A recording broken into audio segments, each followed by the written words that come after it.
I'm Ethan, 32M, and I've been a software developer for the past decade. I met my wife, Olive, 30F, at a tech conference 6 years ago. She works in marketing for a tech startup, so we hit it off immediately, bonding over our shared love of gadgets and innovation. We got married 2 years later, and for the most part, our life together has been fantastic. The one constant source of tension in our relationship has been my mother-in-law, Cindy, 58F. Cindy is what you'd call a traditional homemaker, and she takes immense pride in her domestic skills. She can whip up a gourmet meal from scratch, sew a perfect hem on any garment, and keep a house so spotless you could eat off the floors. These are all admirable skills, and I've always respected her for them. The problem is, Cindy seems to think that these are the only skills worth having. She constantly belittles my abilities because I'm not what she considers handy around the house. Sure, I can put together IKEA furniture and do basic home maintenance, but anything beyond that is out of my comfort zone. Growing up, my family was different from Cindy's. My dad was a college professor, and my mom was a librarian. They valued intellectual pursuits over practical skills. We always hired professionals for home repairs or renovations. As a result, I never learned many of the handyman skills that Cindy deems essential. Cindy, on the other hand, grew up in a rural area where self-sufficiency was crucial. She learned how to do everything from fixing leaky pipes to rewiring electrical outlets out of necessity. Her late husband, Olive's father, was a contractor, so she picked up even more skills from him. Over the years, Cindy has helped us with various home repairs, which I genuinely appreciate. However, she never misses an opportunity to make snide comments about my lack of real skills. She's made remarks like, "I guess they don't teach you how to use a hammer in those fancy coding boot camps," or "It's a good thing Olive married me along with you, or this house would fall apart." I've always tried to bite my tongue and not let it get to me. Olive often tells me to ignore her mother's comments, saying that's just how she is. But it's been wearing me down, chipping away at my self-esteem bit by bit. Last Thanksgiving, things came to a head. We were all at Cindy's house, Olive, me, Cindy, Olive's brother Jack, 28M, and his wife Emma, 27F. Cindy was preparing the turkey, a 20-pound behemoth that she'd been fussing over all morning. Everything was going according to plan until suddenly, her oven stopped working. Cindy started panicking, saying dinner would be ruined. The turkey was only half cooked, and we had a house full of hungry people. I offered to take a look, thinking it might be a simple fix. Cindy scoffed and said, "No offense, Ethan, but we need someone who knows what they're doing. Jack, can you check it out?" Jack, who works as a gym teacher, tried his best but couldn't figure out what was wrong. Cindy was getting more stressed by the minute, her face red and her hands shaking as she tried to come up with a solution.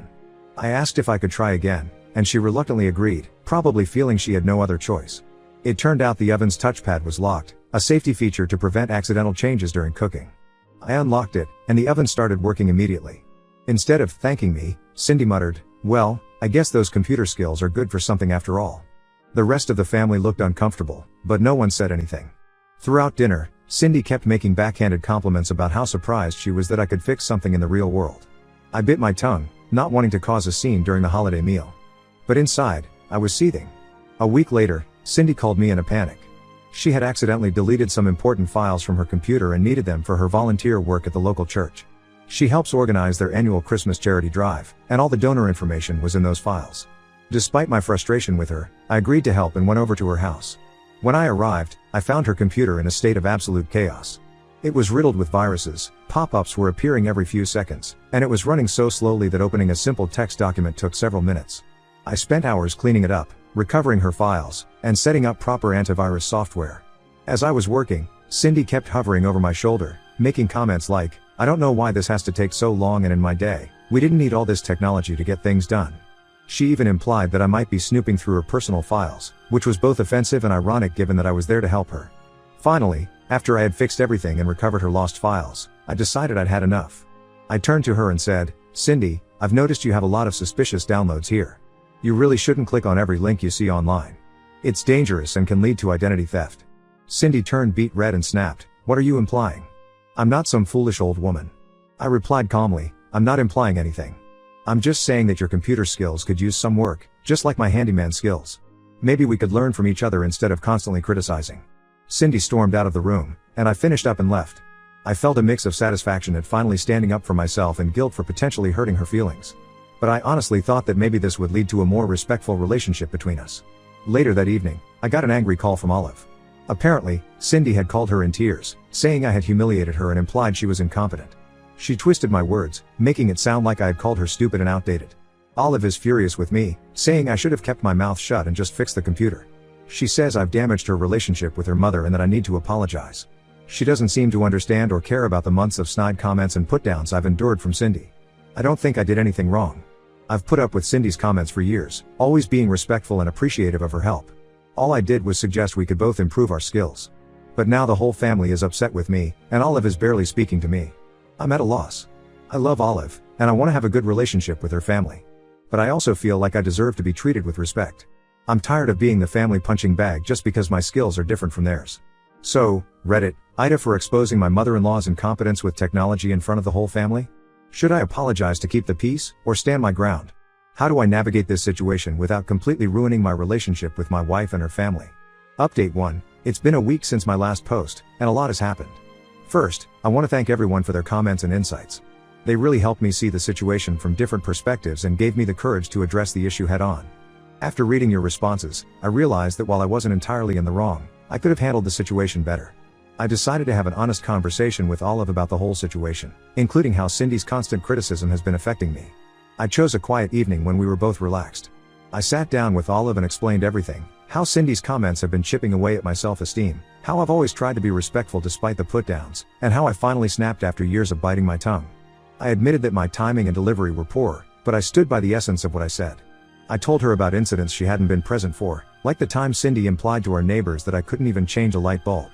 Or the Christmas when she gifted me a basic home repairs for dummies book in front of the entire family.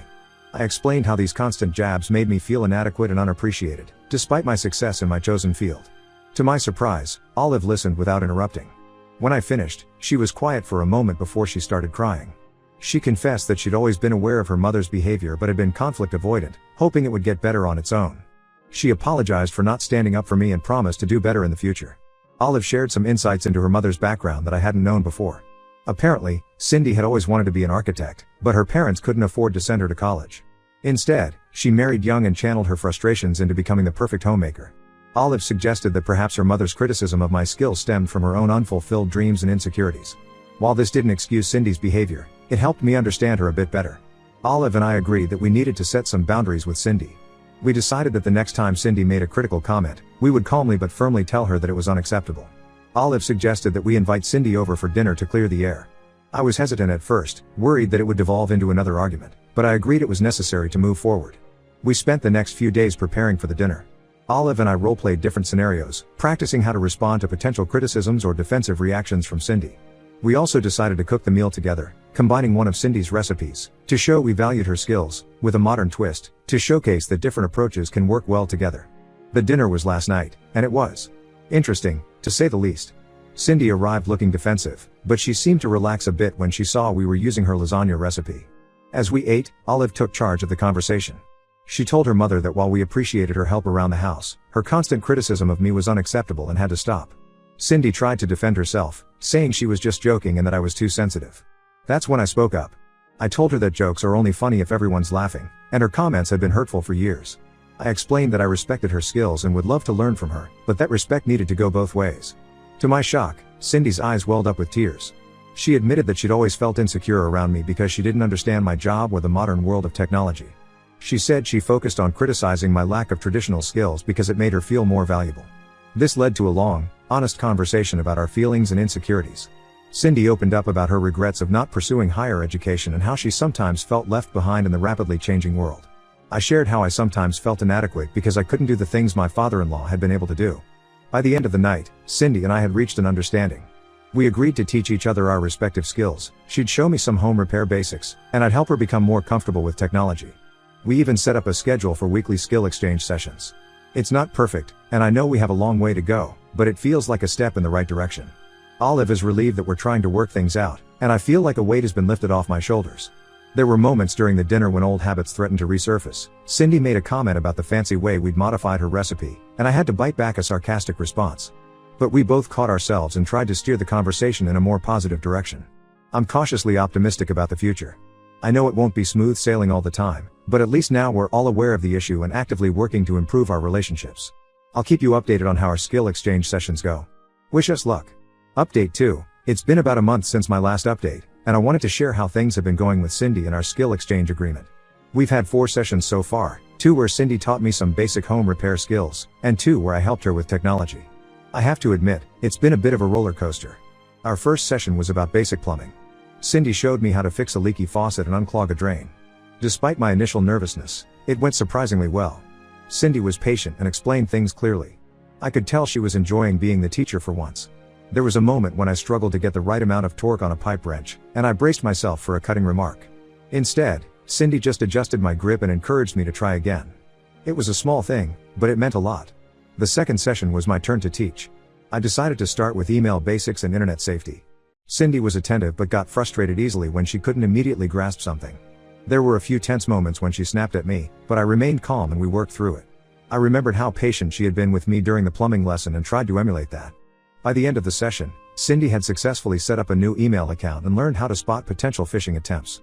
Our third session was about electrical safety and changing light fixtures. This one didn't go as smoothly. I made a mistake that could have been dangerous if Cindy hadn't caught it. She made a comment about how she was saving my life as usual, which stung a bit. I reminded her of our agreement to be respectful, and she apologized, but it was clear old habits die hard. We took a break after that, had some coffee, and talked about neutral topics before getting back to the task. The rest of the session went better, and I successfully installed a new light fixture in her kitchen. The fourth session was back to technology, focusing on smartphone use. This one was particularly challenging. Cindy struggled with the touchscreen and got increasingly frustrated. At one point, she threw her hands up and said, "This is useless. I'm too old for this newfangled nonsense."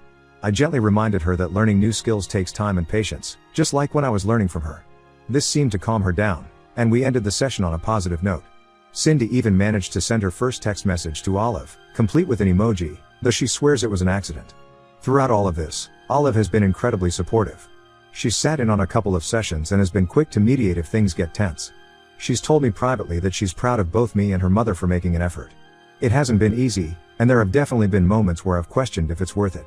The old dynamics sometimes creep back in. Cindy will make an offhand comment about real work versus playing with computers, or I'll feel a surge of frustration when she struggles with something I consider simple.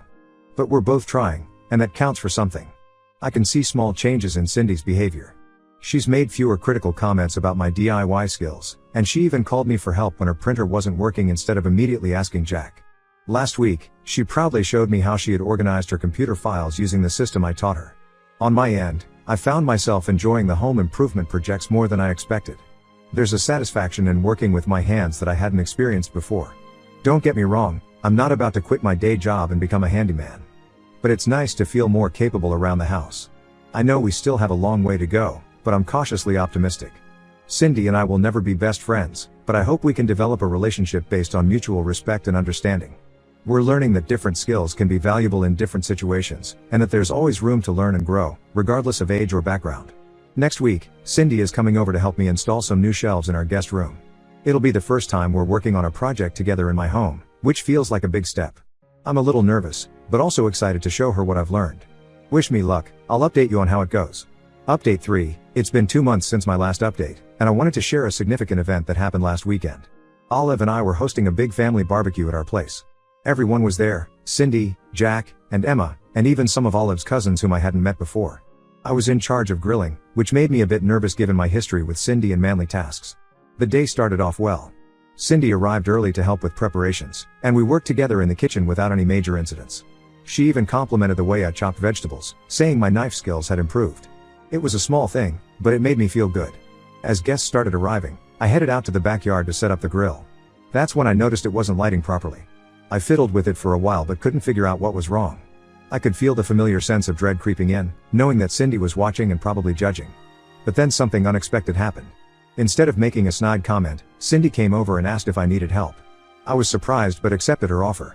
Together, we discovered that the ignition was faulty, and Cindy showed me a trick to light it manually. What happened next shocked everyone. Cindy turned to the family and said, "You know, Ethan and I have been learning a lot from each other lately. He's actually become quite handy around the house. And thanks to him, I can now video chat with my sister in Florida." The whole family went quiet. Then Jack started chuckling and said, "Well, I'll be damned. Looks like you two finally figured out how to get along." The rest of the barbecue went smoothly. Cindy and I worked together on the grill, taking turns flipping burgers and adjusting the heat.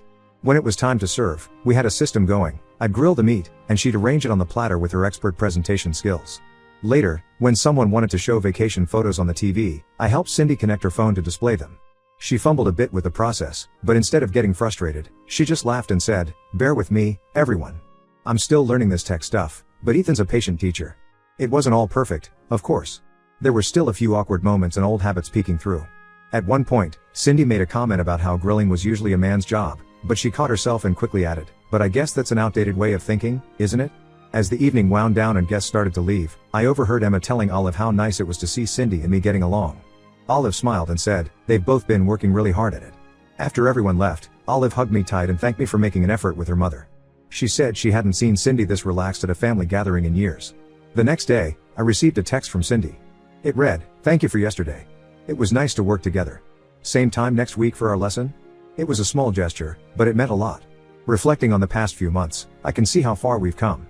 The tension that used to underlie every interaction with Cindy has eased considerably. We're not best friends, and we still have our disagreements, but there's a growing mutual respect that wasn't there before. I've learned that it's possible to find common ground even in the most unlikely situations. Cindy and I come from different generations and have very different skill sets, but we're both capable of learning and growing. Our weekly skill exchanges have become less about the actual skills and more about understanding each other's perspectives.